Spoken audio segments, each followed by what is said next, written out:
Dan, I don't think it'll come to anyone's surprise here that this was not a staged photo. You really did allow yourself to be kicked in the nuts for this I picture. insisted on You it. insisted on it. I did. It looks, I mean, do you have to get the right kind of person to be the kicker? Because I imagine that's a big part of it. You want someone who's going to be stern but fair. Yeah. Now, you've also given out some kicks over the years. I have. Yeah. I have. I'm absolutely confident that I have been both asked to kick people in the nuts and have kicked people in the nuts more than anybody who's ever lived. Yeah. Yeah. So if someone sees you out and about, that might be the thing they want even more than a selfie. Oh, it's on a daily basis. Really? And they'll be passionate about it. Like, it's like, dude, is there any way I could get you to kick me in the nuts? And my position on it used to be, who am I to dash a man's dreams? Sure. You know, of course. Very kind of you. You're very giving. But I've since matured, and as such, I've retired from nut kicking. That's very both understandable and a little, I don't know, a little sad, you know?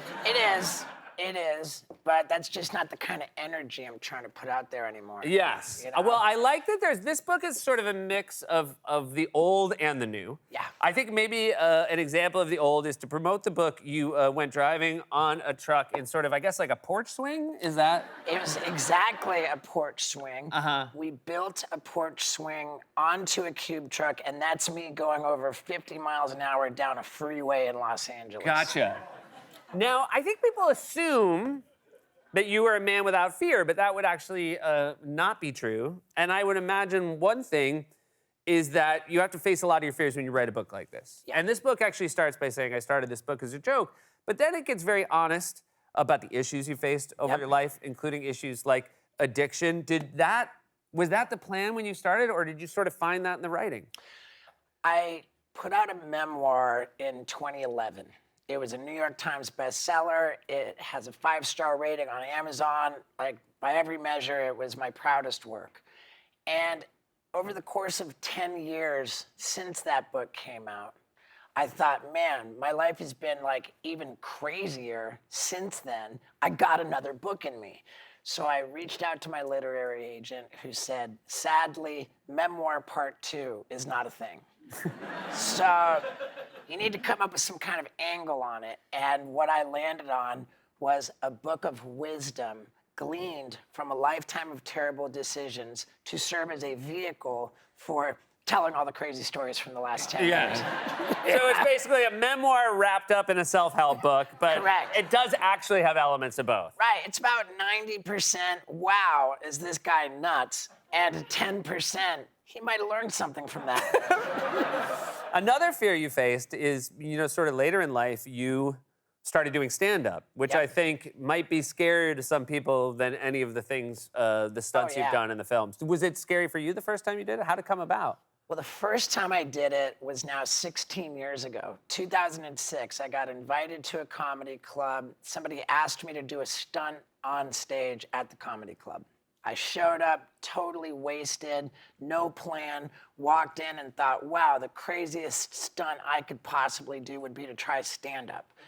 and I was scared. I came up with one joke that I'm not allowed to say on TV. Okay.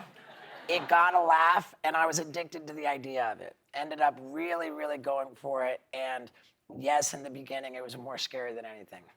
One of the things, as a huge fan of the franchise and of all of you guys, and I know you guys have coped with success, which is often really tricky for a group of friends. Yeah. You had to cope with tragedy, obviously, which is even harder to deal with.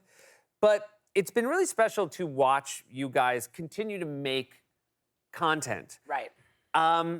Do you feel that when you're doing it? Like, this is insane that 20 years into it, we're still all together? Everything about it is absolutely shocking and unbelievable. Yeah. I mean, the fact that it even started is pretty shocking, let alone that it's endured for decades, and the fact that we're all still friends. We're basically a band. Jackass is like a rock band that just doesn't have any talent for music. I've heard you call it a wholesome show, which I don't Yeah. think that would be what a lot of people would say.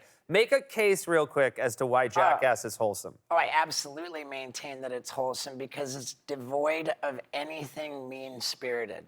There's nothing hateful about it. Sure, we give ourselves and each other a very hard time, but we're all such attention whores, we're begging for it. Yeah. So it's completely permissible that we are so hard on ourselves and each other. And as far as anybody else goes, there's just nothing mean-spirited about it. The spirit of Jackass is genuinely wholesome. We're just here to brighten up people's day. Well, I want to thank you because mine has been brightened up many times over the last 2 Well, thank decades. you. Thank you for being here. Congrats on the book. Come man. back soon, man. Thank you. Really appreciate it. Steve-O, everybody. I'm really happy to have you here. I was also really happy to hear you on the wonderful Dana Carvey, David Spade podcast, where you came clean about something you did to me when you hosted SNL in 2005. Accidentally did to you. I do not. We have video proof here. But Okay, first, I let's- want to show this. So this is your monologue. I want to show people how it was written. This is how it was written for the actual night. It goes, Seth comes on stage, tackles Johnny, and then, sorry, here's where it is. This is the important thing. System of a Down is here, so stick around. We'll be right back. Then Seth hits Johnny in the nuts. That's how it was scripted. That's how it was scripted, and I've never got a chance to apologize to you on Okay. national TV for misreading the card. Okay. Yeah. So that's the accident, is you misread Wally's cards. Yes, I got the words. Okay, because Yeah. I think you'll see by watching this clip that it also caught me off guard. Let's take a look. There you have it. That's how my week has been. I'm not complaining. I'm hosting Saturday Night Live, and we got a great show.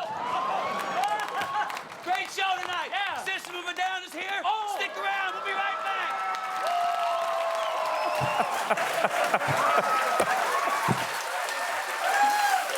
I'm laughing, but I'm hurting You- yeah, inside you're hurting because I inside. did not mean to do that. I hadn't watched that clip since then, and when I watched it, I hurt inside. It was a solid shot. It was a real solid shot. I don't want to get graphic, but I felt the whole outline of your business on my hand, and yeah. packing some lumber. Yeah, I will say, I really, when I fell down, I both felt intense pain, but I will say part of my brain thought, he's one of the best. He's one of the best that ever did it. We had to go right into the next scene, though, Yeah. and you were in such pain. I felt almost terrible. You are really torn up about it.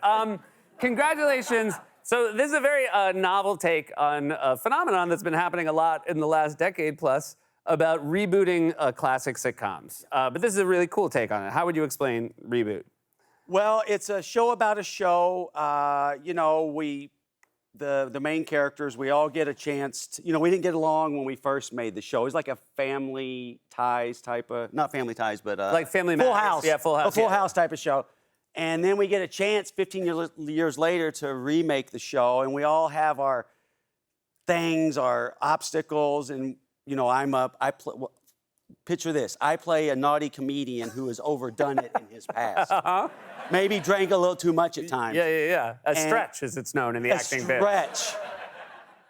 But I'm just trying to do the best I can. Like every character on the show is trying to do the best they can, but we kind of get in our own ways. I was mentioning this. Steve was here recently, and I was talking about the last Jackass movie. I did not affected me in a way that I didn't think it would. I thought it was really funny, but I also I felt nostalgic. I felt it was genuinely emotional to see so many of you still doing it all these years later. Does it feel that way when you're together?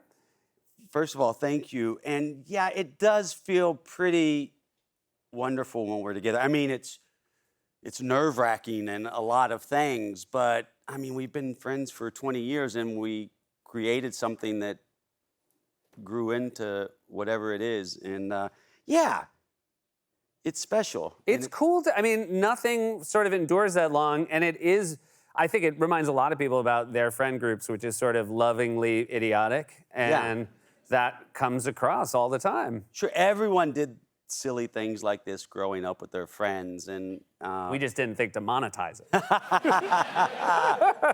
yeah. Will you, I know you've got kids, you've got some younger kids. Do they find their way to Jackass? When do they, I mean, I can't imagine you show it to them. Okay, no. their friends have seen it. Right. And I think out of their friend group, my kids have seen it the least. Like, I'll show them, as far as I know. Like, I'll Yeah. show them a bit here and there, but nothing naughty or nothing where daddy gets knocked out or, Yeah. you know. So my oldest daughter, she was 14 when I let her go to the Jackass 3D premiere, and she had to sit right next to me, and I'm like, baby, you have to close your eyes in some parts, close your ears in others, and close both, and, you know. And she did. She did? Yeah, I had to, and plus my son is, the girls are smart, Yeah. right? And Rocco's smart, but he's like a little excitable. Yeah. And he wants to do that stuff, and I let him know that's not really going to happen. I mean, I can't imagine because I'm always telling my kids, don't do that, it's dangerous. But I got to imagine it's so empty coming from you. No. Well, okay, that's fair. If they crack a joke or something, I, you know, if it's a little on the line, I'm like, that's all right. But Yeah. I remember when they were real little, like I was a helicopter parent, like Yeah. at the playground, because I don't want them to get hurt. Yeah. You know, so I would imagine, right. I was, yeah. I don't know if it makes sense, but I think it does make sense. Certainly, you know the repercussions of it. I would just say, I hope that they don't make the mistake that I made and trust you. God forbid they trust their father. Thank you so much for being here. Thank you. It is always such a delight to see see you. you, old friend. Johnny Knoxville.